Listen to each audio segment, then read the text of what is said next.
Hello दोस्तों, आप देख रहे हैं जीबी फार्माटेक। पिछली वीडियो हम लोग 2021-22 और 2022-23 मतलब दो साल के 10 नंबर पूछे गए क्वेश्चन को सॉल्व कर चुके हैं। और उसमें से एक क्वेश्चन छूट गया था जो कि 2022-23 का तीसरा क्वेश्चन था, 10 नंबर पूछा गया था। ठीक है, what are the antimicrobial agent and एक क्वेश्चन छूट गया था ये वाला। तो इस वाले क्वेश्चन को हम लोग इस वीडियो में सॉल्व कवर करेंगे। आप लोग बने रहिए हमारे साथ। चलिए शुरू करते हैं। एंटी माइक्रोबियल एजेंट क्या होता है पूछा है, उसका मोड ऑफ एक्शन पूछा, और उसमें एक क्वेश्चन और ऐड कर दिया, discuss the preparation properties assay and the uses of the hydrogen peroxide. ठीक है, जैसे कि आप लोग जान लीजिए कि हाइड्रोजन पेरोक्साइड भी एक तरह का एंटी माइक्रोबियल एजेंट का एग्जाम्पल है। ठीक है, पहले देख लेते हैं कि एंटी माइक्रोबियल एजेंट होता क्या है। एन इनऑर्गेनिक फार्मास्यूटिकल एजेंट होता है, एक ऐसा एजेंट होता है, या फिर ऐसा कहिए कि ऐसा इनऑर्गेनिक फार्मास्यूटिकल एजेंट होता है जो कि आइदर किल और inhibit the growth of the micro organism. मतलब कि जो हमारे माइक्रो ऑर्गेनिज्म होते हैं उसको या तो उसके ग्रोथ को या तो इनहिबिट कर देता है, मतलब कि डिक्रीज कर देता है। देखिए यहाँ पे डिक्रीज का साइन लगा दिए, समझ जाइए इनहिबिट मतलब होता क्या है, मतलब कि उसके ग्रोथ को कम कर देते हैं या फिर उसको डायरेक्ट किल कर देते हैं, मतलब किल मतलब मार देते हैं। ठीक है, वह also known as the anti infective agent, उसको एंटी इन्फेक्टिव एजेंट कहते हैं क्योंकि इन्फेक्शन होने से बचाते हैं।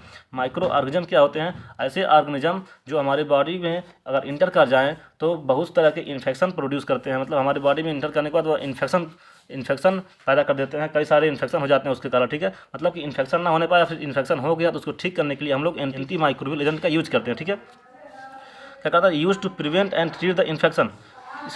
इसको एंटी इन्फेक्टिव एजेंट क्यों कहते हैं, क्योंकि prevent and treat the infection को प्रिवेंट करता है, मतलब कि होने से रोकता है, या फिर अगर हो गया तो उसको ट्रीट करता है। ठीक है, एग्जांपल देखिए, एंटी बैक्टीरियल, एंटी फंगल कुछ भी हो सकता है। एंटी बैक्टीरियल में क्या होता है, पेनिसिलिन, एंटी फंगल में निस्टेटिन, एम्फोटेरिसिन।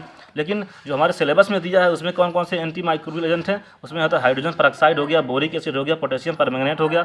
मतलब ये सारी चीज़ें हमारे सिलेबस में दिए गए हैं, जो कि एग्जाम्पल में अगर इसको लिखते हैं तो बहुत ही बेटर होगा। ठीक है, नेक्स्ट देखते हैं कि मोड ऑफ एक्शन क्या होता है एंटी माइक्रोबियल एजेंट का।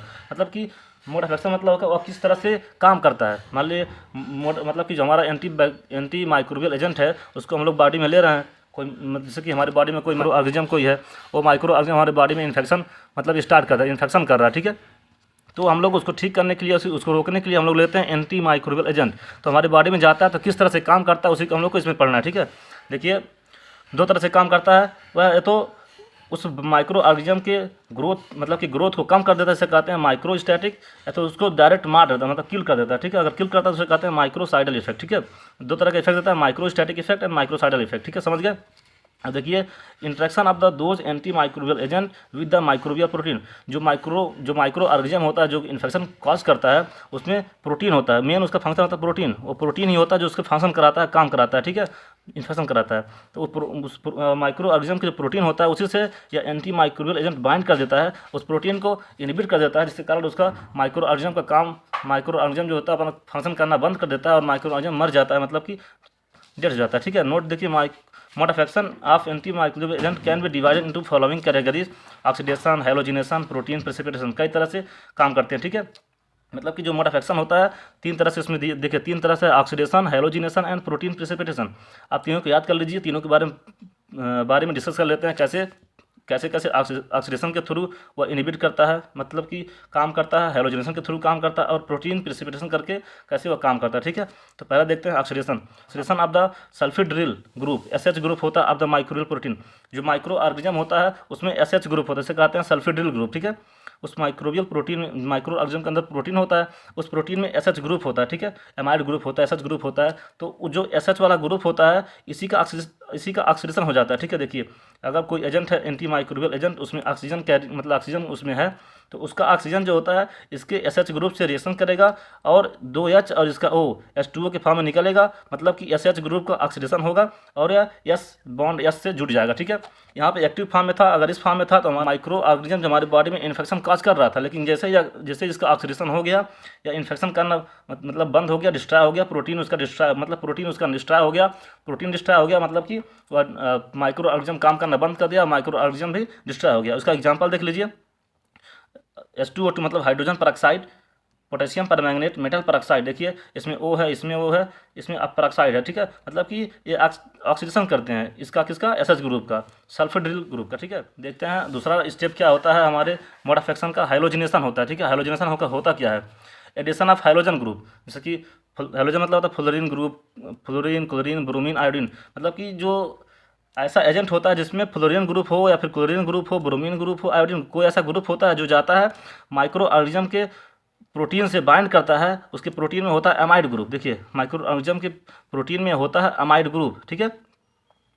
उस एमाइड ग्रुप से बाइंड करता है। एमाइड ग्रुप देखिए ये वाला CONH, इसे कहते हैं अमाइड ग्रुप। ये प्रोटीन है माइक्रो ऑर्गेनिज्म का, उसमें प्रोटीन के बीच में होता है अमाइड ग्रुप। इस अमाइड वाले ग्रुप में जा करके या फ्लोरीन, क्लोरीन, ब्रोमीन या आयोडीन कंटेनिंग एजेंट जो होता है हमारा एंटी माइक्रोबियल एजेंट, उससे बाइंड करेगा। बाइंड करते इसके प्रोटीन के फंक्शन को रोक देगा, उस माइक्रो ऑर्गेनिज्म को किल कर देगा। उसके बाद में हमारा मतलब कि जो इन्फेक्शन होता है वो ठीक हो जाएगा, ठीक है। इन्फेक्शन होना बंद हो जाएगा, फिर ठीक हो जाएगा, ठीक है। मान लीजिए OH ग्रुप है जिसे कहते हैं हेलोजन ग्रुप, ये जाके यहाँ से बाइंड करेगा। X मतलब होता है मतलब चाहे फ्लोरीन ग्रुप हो, क्लोरीन हो, ब्रोमीन, आयोडीन कोई भी हो, यहाँ से जैसे बाइंड करेगा मतलब कि इस माइक्रो ऑर्गेनिज्म के प्रोटीन के फंक्शन को रोक देगा। प्रोटीन के फंक्शन को रोकेगा तो माइक्रो ऑर्गेनिज्म का ग्रोथ रुक जाएगा, ग्रोथ रुकेगा तो वह खुद मर जाएगा और हमारा इन्फेक्शन ठीक हो जाएगा, ठीक है। एग्जाम्पल देखिए क्लोरीनेटेड लाइम हो गया, आयोडीन एंड इट्स प्रिपरेशन। देखिए इसमें क्लोरीनेटेड लाइम में क्लोरीन ग्रुप है, आयोडीन में आयोडीन है और इट्स प्रिपरेशन मतलब कि आयोडीन से बना हुआ कोई दूसरा प्रोडक्ट, ठीक है। प्रोटीन प्रिसिपिटेशन कैसे काम करता है, देखिए इसमें एक ऐसा मेटेलिक आयन होता है, ऐसा एजेंट होता है जिसमें मेटेलिक आयन होता है, ठीक है। उस एजेंट में मेटेलिक आयन होता है, जब उस एजेंट को अपनी बॉडी में इंटर करते हैं तो वो जाता है माइक्रो ऑर्गेनिज्म से बाइंड करता है, सीधे माइक्रो ऑर्गेनिज्म में प्रेजेंट जो प्रोटीन है उस प्रोटीन से बाइंड करता है और एक इनसॉल्युबल कॉम्प्लेक्स बना देता है, ठीक है। वो कॉम्प्लेक्स बनने के बाद प्रिसिपिटेशन ऑफ प्रोटीन मतलब कि प्रोटीन का प्रिसिपिटेशन करेगा जो कि क्या बैरियर की तरह काम करेगा। देखिए एक प्रोटीन हो गया, SH ग्रुप है, एमाइन ग्रुप। जो एमाइन ग्रुप है ना, इसमें 2 इलेक्ट्रॉन है, इलेक्ट्रॉन पेयर ऑफ इलेक्ट्रॉन है। ये पेयर ऑफ इलेक्ट्रॉन जो होता है, मान लीजिए मेटेलिक कोई आयन है, इसको दे करके एक बॉन्ड बनाएगा, ठीक है। एक बॉन्ड बना लेगा।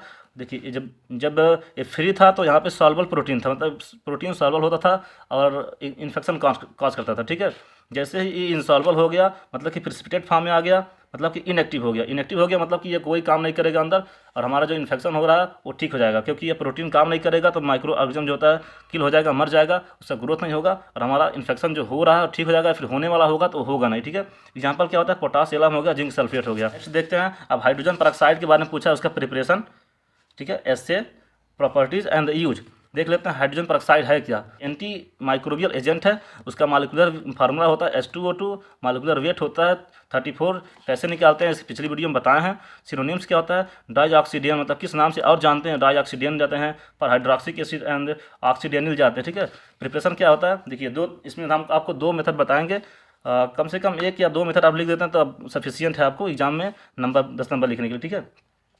क्योंकि 10 नंबर आप क्वेश्चन लिखते हैं तो 4 से 5 पेज सफिशियंट है अगर आप एग्जैक्ट लिखते हैं अच्छे से तब, ठीक है।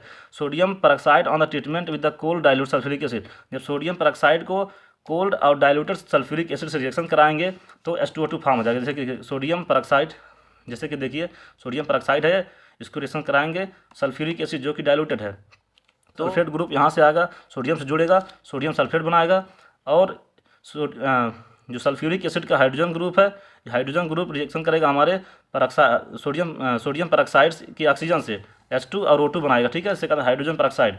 दूसरा देख लेते हैं, when to ice cold paste of the barium peroxide reaction. अगर ice cold paste of barium chloride reaction करता है तो क्या होता है, कार्बन डाइऑक्साइड पास होता है एंड क्या होता है हमारा बनता है हाइड्रोजन पेरोक्साइड बनता है, ठीक है।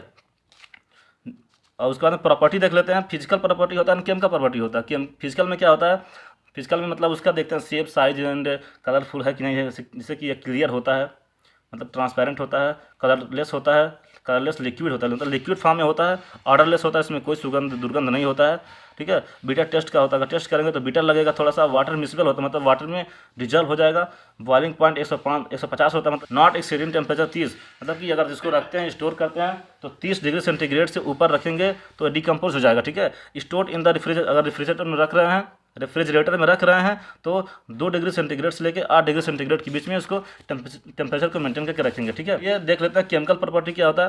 देखिए अगर उसको हीटिंग करेंगे 100 डिग्री सेंटीग्रेड तक, ठीक है, तो और डिकम्पोज हो जाएगा वाटर में और ऑक्सीजन में। देखिए जैसे मान लीजिए हमारा हाइड्रोजन पेरोक्साइड है, यहाँ नाम लिख लीजिएगा आप, नाम लिखेंगे तभी एग्जामिनर आपको समझेगा कि आप अच्छी तरह से जानते हैं।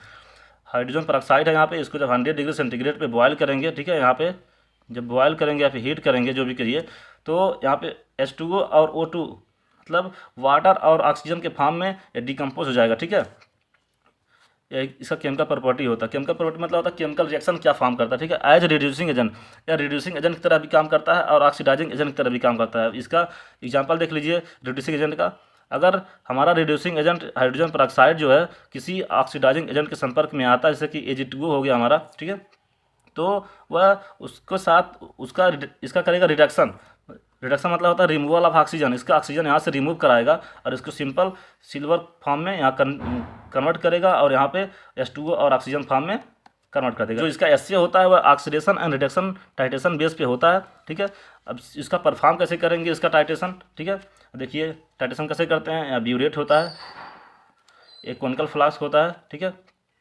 अब कोनिकल फ्लास्क में हम लोग क्या करेंगे, 10 ml H2O2 मतलब हाइड्रोजन पेरोक्साइड को 10 ml डिस्टिल वाटर के साथ यहाँ मिलाएंगे, ठीक है।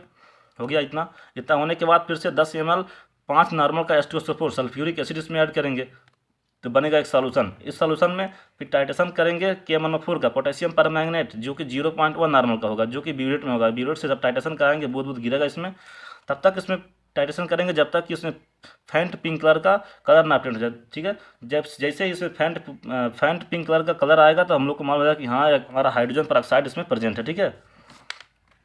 अब देखते हैं उसका रिएक्शन भी देख लेते हैं। देखिए हाइड्रोजन पेरोक्साइड है ऐड किए हैं, फिर उसमें सल्फ्यूरिक एसिड ऐड किए हैं जो कि कोनिकल फ्लास्क में था। उसके बाद टाइटेशन जब स्टार्ट किए हैं टाइट्रेशन KMnO4 से जो कि ब्यूरेट में था, तो हमारा रिएक्शन क्या आया है K2SO4 मतलब potassium sulphate manganese sulphate and the water and oxygen. देखिए हमारा जो हाइड्रोजन पेरोक्साइड है वो हाइड्रोजन पेरोक्साइड अगर डिकम्पोज होता है तो वाटर और ऑक्सीजन में ही डिकम्पोज होगा, ठीक है। each ml of 0.1 normal potassium permanganate equal to 1.701 milligram of the hydrogen peroxide. इसको लिख लीजिएगा। इसका यूज देख लेते हैं आखिर यूज क्या है।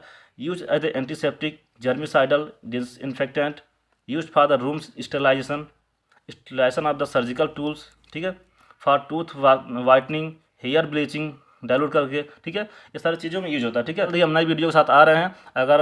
अगर आप चैनल पर पहली बार आए हो तो चैनल को सब्सक्राइब कर लीजिए ताकि हर नई वीडियो सबसे पहले आप तक पहुँचे। और मिलते छोटे से ब्रेक के बाद, तब तक के लिए जय हिंद।